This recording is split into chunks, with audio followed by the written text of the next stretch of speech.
ఒక లోకేష్ గారిని ఉప ముఖ్యమంత్రి కావాలని కోరుకుంటున్నారు సార్. దాని మీద మీ ఏంటి గట్టిగా డిప్యూటీ సీఎం కావాలని లోకేష్ గారిని అనుకుంటున్నారు సార్. దాని మీద మీ ఇప్పుడు నేను మాట్లాడితే మీరేం చేస్తారంటే ఇంకోలాగా ఒత్తిడి నుంచి రాస్తారు. సార్ నిజాయితీ మాట్లాడతా ఉన్నారు. చెప్పండి సార్. ఏం మీరు లోకేష్ గారు ఉప ముఖ్యమంత్రి కోరుకుంటున్నారని ప్రశ్న చేస్తున్నారు కదా, ఏం అడిగితే తప్పేంటి?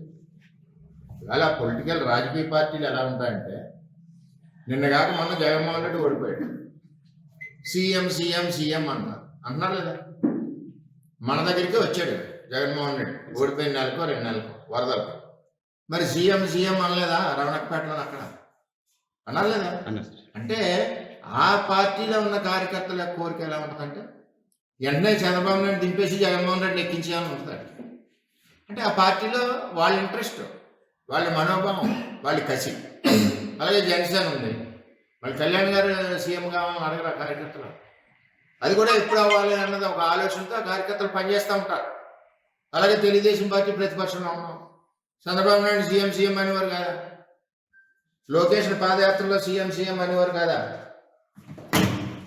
అంటే ఇవన్నీ ఏంటంటే, పొలిటికల్ పార్టీ అన్నది కింద స్థాయి కార్యకర్తలకి ఒక మనోభావాలు ఉంటాయి, వాళ్ళకి ఒక కసి ఉంటుంది. వాళ్ళ నాయకుడిని ఇలా ముఖ్యమంత్రిగా చూడాలని ఒక పార్టీ అనుకుంటుంది, ఇంకో పార్టీ ముఖ్యమంత్రిగా చూడాలని అనుకుంటారు. ఈవేళ తెలుగుదేశం పార్టీలో మీరు అడిగిన ప్రశ్నకి లోకేష్ గారికి డిప్యూటీ సీఎం అడుగుతున్నారు ఏంటంటున్నారు కదా మీరు. ఏం తక్కువ ఉంది ఆయనకి? ఆయన ఏం చేశాడో మీకు ఎవరికైనా తెలుసా? ఆయన ఎంత గొడ్డి చాకరీ చేశాడు లోకేష్ గారు తెలుగుదేశం పార్టీకి తెలుసా? వేళ పార్టీకి వెన్నెముకగా నడిచాడు. ఒక సైడ్ చంద్రబాబు నాయుడు పరిపాలన చేస్తుంటే 2014-19లో రాష్ట్రంలో రూపాయి లేకుండా చిలిగా లేనప్పుడు పార్టీని వెనకుండి నడిపించి ఎన్నెముకగా ఉన్నాడు. ఒకటిగా జ్ఞాపకం తెచ్చుకోండి, 2009 ఎలక్షన్ ముందు ఆయన నగదు బదిలీ పథకం తెచ్చాడు. ఆ రోజుల్లోనే బ్రహ్మాండంగా యూఎస్లో చదువుకున్నాయనంట, యూనివర్సిటీలో నగదు బదిలీ తెచ్చాడు.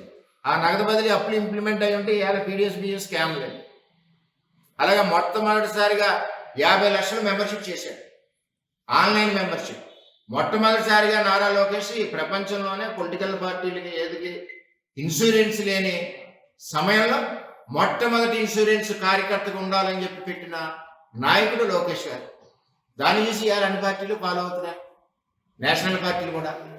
ఏం తక్కువది?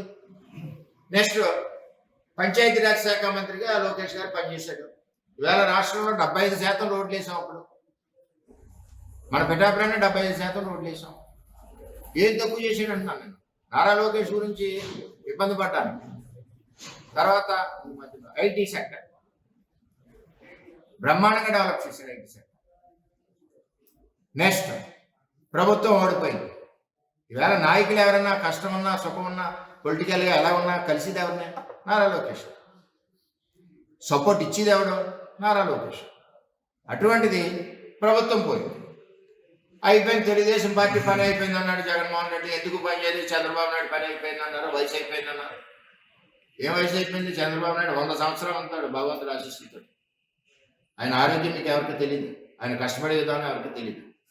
అన్న పరిస్థితుల్లో కార్యకర్తలు మేము తిరుగుతుంటే అయిపోయిందిరా మీ తెలుగుదేశం పార్టీ అనేవారు. మమ్మల్ని అనేవారు ఆ పార్టీలు ఎత్తుకుంటారు అని. ఒకటి ఇక్కడ తెలుగుదేశం పార్టీలో ఆస్తులు అమ్ముకుని, కొంతమంది ప్రాణాలు అర్పించి, కాళ్ళు చేతులు పోగొట్టుకుని ఈ పార్టీ గురించి పనిచేసిన కార్యకర్తలు దేని గురించి పనిచేశారు? చంద్రబాబు నాయుడు నాయకత్వం కావాలి, రేపు తెలుగుదేశం పార్టీ యువ నాయకత్వం కావాలి, రేపు నెక్స్ట్ జనరేషన్కి తెలుగుదేశం పార్టీ. ఇప్పుడు చంద్రబాబు నాయుడు గారు విజన్ మన 2047 పెట్టారు, 2047 పెట్టారు. ఎందుకు పెట్టారు అంటే ఒక ప్రణాళిక. అలాగే పొలిటికల్ పార్టీలకు కూడా ఒక ప్రణాళిక ఉంటుంది. రేపు రాబోయే రోజుల్లో ఈ రాష్ట్రాన్ని నడిపించాలి తెలుగుదేశం పార్టీ తరఫున ఎవరు నడిపించగలరు? సత్తా ఉన్న నాయకుడు ఎవరంటే లోకేష్. రాబోయే రోజుల్లో తెలుగుదేశం పార్టీలో చెప్తున్నాను, నన్ను వక్రీకరించగలరు. మా కార్యకర్తల మనోభావం చెప్తున్నాను.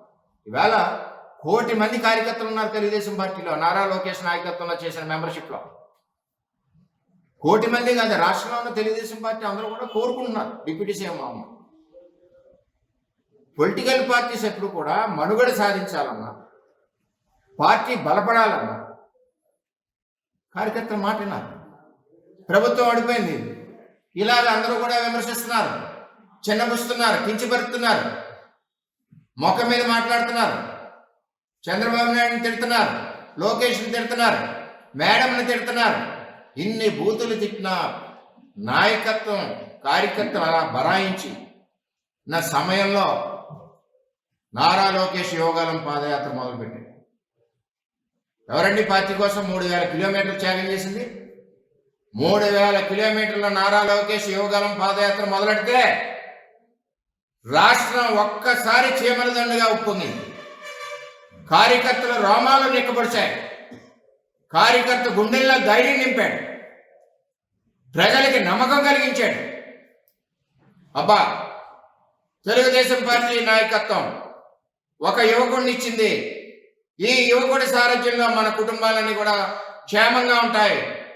మళ్ళీ 3వ తరం నాయకుడు వచ్చాడు, అన్న ఎన్టీఆర్ సంక్షేమ పథకాలు కొనసాగుతాయన్న ఒక ఆలోచనతో యోగాలం పాదయాత్రలో ప్రజలు కార్యకర్తలు ఎన్ని దాడులండి!